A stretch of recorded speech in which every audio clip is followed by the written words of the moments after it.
não tivemos condição de realizar nenhum tipo de treinamento, até pela condição que os jogadores se apresentaram. Passamos o dia todo viajando ontem e a tendência é a gente manter uma base. Agora vai haver sim algumas alterações em relação ao último time que jogou lá em Campinas. Antes de eu te perguntar essas alterações, Luiz Otávio e o Rafael, a relação saiu, os dois estão na relação, mas o Luiz Otávio hoje ficou na academia, sentiu o adutor, e o Rafael ainda voltando de contusão. Esses dois jogadores, o que passaram para você, Chamusca? Vai aguardar mesmo até amanhã? O doutor ainda há pouco falou que vai ter uma reavaliação amanhã à tarde.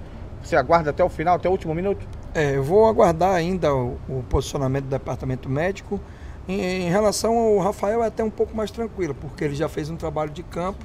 Ele sentiu um desconforto, né, na véspera do jogo lá, no treino em Campinas, inclusive. E aí a gente, por uma questão de bom senso até, resolveu preservar o jogador. Hoje ele já treinou, já fez alguns movimentos ali e a gente provavelmente deve contar com o Rafael. O Luiz, a gente vai aguardar até amanhã a definição do departamento médico. O que a gente já sabe de antemão é que a gente não vai poder contar com o Richardson, né, que não conseguiu recuperar. Mas o resto, o Roberto já está voltando, o Magno também está concentrado. Então a gente ganha um leque maior de opções amanhã para a formatação da equipe. Quais são essas mudanças que você citou ainda há pouco, Chamusca? Dá para dizer aqui? Não, eu não vou antecipar, até porque, já que eu não treinei, eu posso utilizar isso como uma estratégia até para o adversário não se preparar e se organizar lá para nos enfrentar.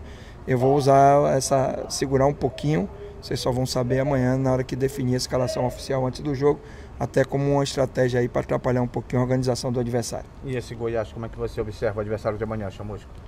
É um jogo onde, apesar do adversário estar vivendo um momento negativo, né, um momento ruim na competição, mas é um posicionamento que eu chamo de enganoso de tabela, né?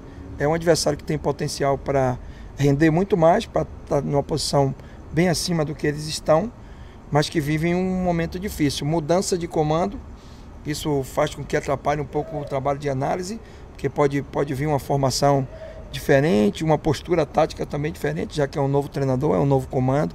Então isso dificulta um pouco para nós, mas o que a gente sabe é que vai enfrentar um adversário que, apesar de não estar bem na competição, mas que é muito qualificado, e a gente tem que tomar todos os cuidados e não se enganar com a posição de tabela, porque, como eu falei, ela é enganosa. Obrigado, Chamusca, até o técnico.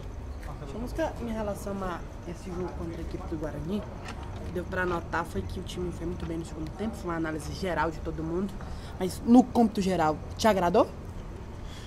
Sim, a postura me agradou, buscar o resultado desde o início e acreditar que a gente tinha todas as possibilidades, com todo o respeito ao nosso adversário, que não é líder da competição por acaso, é por mérito, mas a gente mostrou no jogo que a gente tinha toda a condição de sair com os 3 pontos. Infelizmente, por mérito também do adversário, eles conseguiram reverter ali, a gente saiu na frente, começou muito bem o jogo, com bom controle, criando várias situações de ataque, criamos oportunidades no início. Depois o Guarani cresceu muito com a força da torcida, acabou empatando e fazendo o segundo gol, num pênalti ali meio que duvidoso, mas o assistente que marcou, inclusive, não foi o árbitro.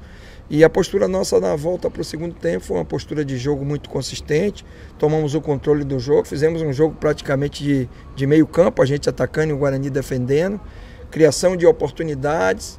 Eu gostei muito da forma como a equipe circulou e trabalhou os 2 corredores, o lado direito, o lado esquerdo, com a entrada do Lelê, ganhou muito 1 contra 1 intensidade, o Romário saindo. Depois criamos os dois de área para ganhar uma situação onde a gente já tinha muita jogada pelo lado, mas faltava pisar um pouco mais dentro da área, né, uma ocupação melhor desse espaço.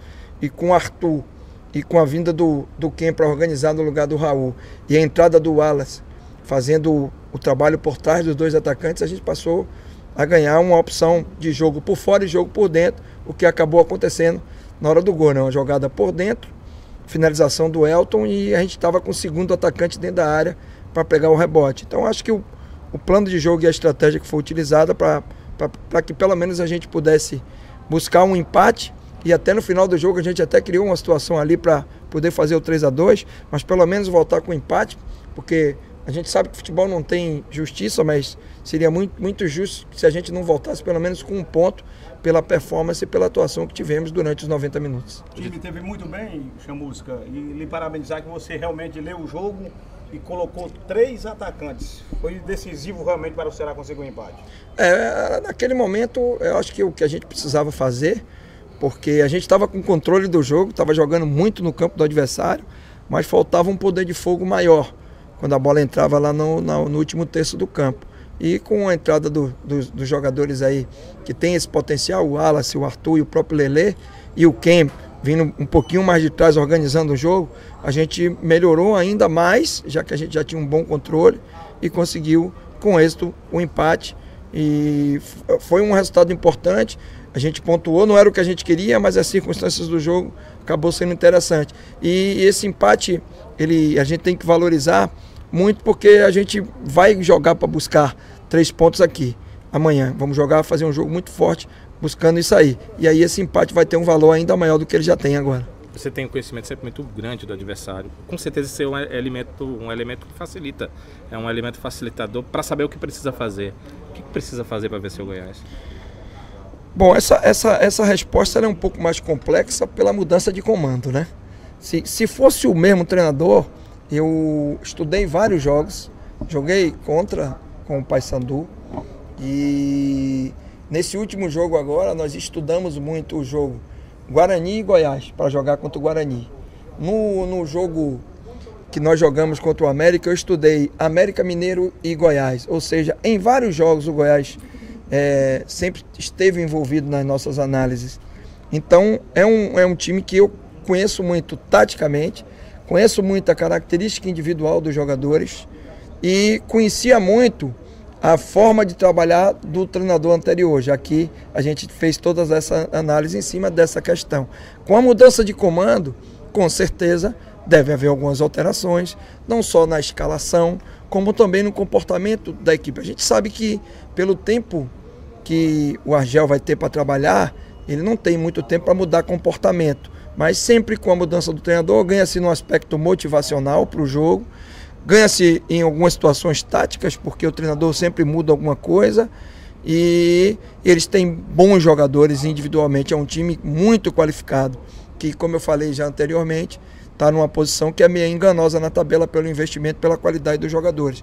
Então, é um time que a gente conhece, mas é um conhecer entre aspas, porque com a mudança de comando pode sim ter algumas alterações, mas principalmente em relação à característica individual, a gente está com um embasamento muito bom. Você vai fazer algumas alterações no time, até já disse, né, os motivos são muitos, né? São clínicos, sim, são vários, técnicos, são táticos, são físicos. Sim. Mas o que eu queria tocar é como fazer essas alterações sem ter esse tempo para trabalhar que você não teve. Mas as alterações que elas vão acontecer, elas são poucas. A gente nunca faz mudanças muito drásticas nem significativas, porque tem muita coisa que você precisa arrumar, né? Quando você muda muitos jogadores, 2, 3 jogadores no máximo, alguma mudança em relação à questão de característica, posição, função, não de sistema. Sistema é o mesmo, os conceitos são os mesmos. O que a gente muda às vezes é a característica de um jogador que entra em determinada posição. E isso às vezes faz uma diferença grande na estratégia de jogo. Mas tenha certeza de que o time vai se manter em organização, isso é importante. As ações que foram trabalhadas, elas permanecem. A postura sem a bola também será a mesma. E o posicionamento de jogadas originadas de bola parada também não deve sofrer grandes alterações. São trocas pontuais para que a gente ganhe em alguns aspectos, principalmente o físico, que a sequência ela castiga e tem hora que a gente tem que botar o jogador com o tanque cheio, porque o time e a situação pede isso. Sua resposta é muito importante, mas na verdade eu queria saber, não estava questionando suas alterações, eu sei que elas são necessárias.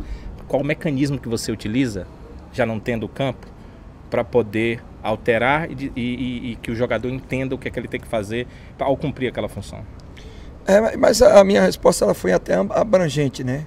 Eu entendi que a sua pergunta foi para saber como é que a gente faria num momento como esse e o que é um praxe que vem acontecendo. Se vocês forem analisar bem, a gente está sempre tentando mexer em 1 a 2 peças ali para dar uma oxigenada. Quando a gente tem um retorno, um feedback da fisiologia e a gente sente que os jogadores estão numa boa condição, a gente até segura um pouquinho em relação a isso. O mecanismo, primeiro, o maior de todos, é o trabalho que a gente faz padronizado com as duas equipes durante as semanas que a gente tem um espaço maior para treinar. Por exemplo, os conceitos que são trabalhados, a gente chama de G1, G2 e G3, né? São 3 grupos distintos. Aquele que realmente inicia o jogo, o que fica como suplente é o G2 e o G3 é aqueles que ficam fora, que não viajam, às vezes estão fora. E tudo isso é momentâneo, porque vai mudando de jogo a jogo. Então o que a gente tenta fazer? A gente tenta padronizar os conceitos, as ações que a gente trabalha, momento defensivo, momento ofensivo, situações de bola parada, para que todos os jogadores estejam com um poder de assimilação interessante e que quando a gente faça as substituições, eles possam entrar já sabendo dentro da função que cada um exerce, o que é que ele vai fazer quando ele tiver a bola, os movimentos que eles vão realizar.